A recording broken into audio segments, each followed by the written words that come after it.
Hello. Happy New Year. I think it's still early enough in the year that I can say that. I just put this on. This is an experiment that I've been working on. It looks a little wacky still, but I am having a lot of fun with it. I have this old shirt that I use for painting in. There's like paint stains all over it. And I decided I wanted to jazz it up a little. So I started adding these, I guess they're like sort of like macrame embellishments on the collar, and I want to fill up the whole collar with it. I then added a painting here that I started to embroider around. And then I added a teapot because I'm obsessed with teapots. And I'm going to keep adding things. I bought new buttons, so I'm going to switch out the buttons. And we're going to see what happens with it. I really have no idea, but I love this process of exploring. I see potential in it. I could see this turning into something fun for me, going to the thrift store, buying reclaimed clothing and painting on it, embroidering on it, and just turning it into something new. So that whole process, which I started over the holidays, inspired me to want to take a sewing class to see maybe I would like to actually make my own clothes to do this embellishment process on. And so I did that. I took a new class this year. We'll call it a New Year's resolution. I wanted to try new things, get a bit out of my comfort zone. I do have like a long list of classes that I've always wanted to take, sewing being one of them, rug tufting being another one. So there's this awesome place in Hamilton called Hamilton Craft Studios, and I took a sewing class through them.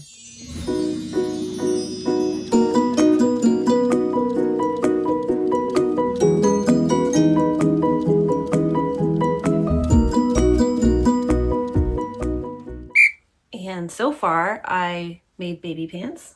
It's pants for a little baby. And I kind of wish they were big because I would honestly wear these. They look really comfortable. They turned out okay. I made some mistakes, but I think it's pretty good for a first project. And I'm also going to make a shirt.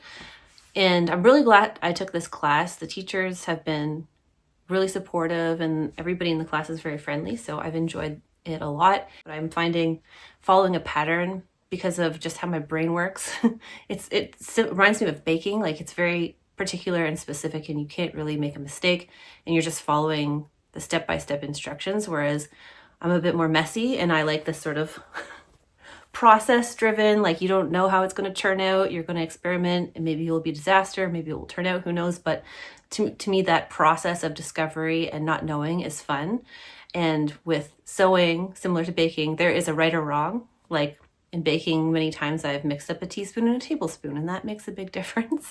For me personally, it's more of a preference. I'm not sure how much I'll get into sewing from patterns, that's all. But it is really fun, and I'm really glad I did it, and I'm trying something new. So overall, a great experience. Other things I've been working on since my last video, I've continued on with this painting. I've made progress on some of the embroidery and embellishments. This figure here, so this part up here, I've made a lot of progress here, and I'm going to do beading similar to what I've done here. And I'll do the same process on this figure in this area here. And I also want to add a lot of embroidery all around it and fully embroider the hands on the two figures. And I'm realizing this is going to take a lot longer than I thought, so I'm going to have to really motor through because I really want to take this piece with me to the artist project, which is coming up really fast in March. And so I'm going to be working overtime on this one. This painting here, and I'll show some B-roll to show a bit of the process, has been, it's been a process because it started off, this area here was going to be more of a figurative painting. It's the same subject, but it was more of their, like a torso up shot, not just like this close-up of the face. And I was really struggling with it. The reference photo, they were wearing this checkered bathrobe, and ended up taking my own arm and photographing it, and then sort of in Photoshop pasting it onto the reference photo of the bathrobe. And so it was like this separate arm that was attached to this body where it didn't belong, and it did not translate well as a reference photo. So I struggled through the painting. I painted over it a few times. I didn't so much mind the face. So originally, like, this was going to be the face, and it was going to be sewn on to the body that I had painted. I'm not sure what I'm going to do with this now, but anyway, yeah, it just wasn't turning out, and it was sitting in a corner, and I was avoiding it because I hated I hated the whole process of struggling through and not being able to figure out how to make this figure work as a whole, considering it was coming from disjointed parts that I had pieced together in Photoshop. And it just, like I said, it wasn't working out. I was frustrated. So I decided to sand it all down, which can be a really freaky, kind of sad, upsetting thing to do, but also extremely freeing. And at the end of the day, I'm really glad I did that, because I ended up painting a sort of extreme close-up of the same subject, and it was so much more fun to paint, and I really enjoyed it. I wanted to experiment a bit with a more monochromatic palette, and so I did a process of trying to match the color of the red border to the color of the portrait. And I did this really great exercise that I recommend everybody does, where I paint a swatch. So in this example, I was trying to find the right red. And when you look at a number of different reds, these are oil paints, side by side, in their pure form, fully saturated, they don't really look that different from each other. It's hard to see what type of color it is. And so it's a great idea to mix it with white. And I think this is a very standard, simple color theory exercise that I just have not paid enough attention to. So anyway, I had a number of different reds that I thought would be a good match.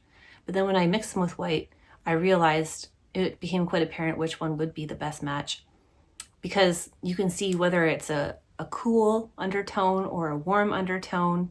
They're just looking very different once you mix it with white and can see what type of color you're working with. And so I did that, and it was super helpful. And I painted this large portrait in the leftover square, and then I painted a teapot on top. And actually I painted the teapot first, and then I fully taped it up to paint the face, which I don't normally do, but I'm so glad I did, and I'll do that for future, even though it's a bit tedious and annoying to tape up something that has a shape like this. I'd say it's definitely worth it, because you could be more free with your strokes and just not worry about working around something. So that was a good idea. Anyway, I'm very happy with it now, and the last thing to do, there's a couple things actually. The last phase of this painting will be painting the oil layer on top of the teapots, just to give them more detail and depth. And then I think I'm going to do some embroidery on it as well. I'm not sure what that's going to look like yet, but I think that would be a fun experiment. So anyway, that is pretty much what I have been up to this past month. Thank you so much for tuning in. I think my lesson for this month was don't be afraid to start over with regards to this painting. If you're struggling against something, there is value in sometimes pushing through and learning from that process, but I've done a lot of that, and I just would rather have fun and enjoy the process of painting. So sometimes you just cut your losses and start over, and sometimes it will render a better result. Sometimes you'll regret it, but being willing to take risks in your art, you know, it's worth it to me. The other lesson from this month is trying something new, which was this class, was a great exercise. So don't be afraid to try new things, sketch in your sketchbook, ruin your paintings, do lots of doodling, and most importantly, have fun. I think that's it. Thanks for watching. See you next month. We'll see how these guys turn out. And yeah, and also next month, I'll be prepping for the artist project. So get ready for a very frazzled, stressed out video probably of me doing lots of things last minute that I should be doing right now, but I'm not going to. Okay, thanks, bye.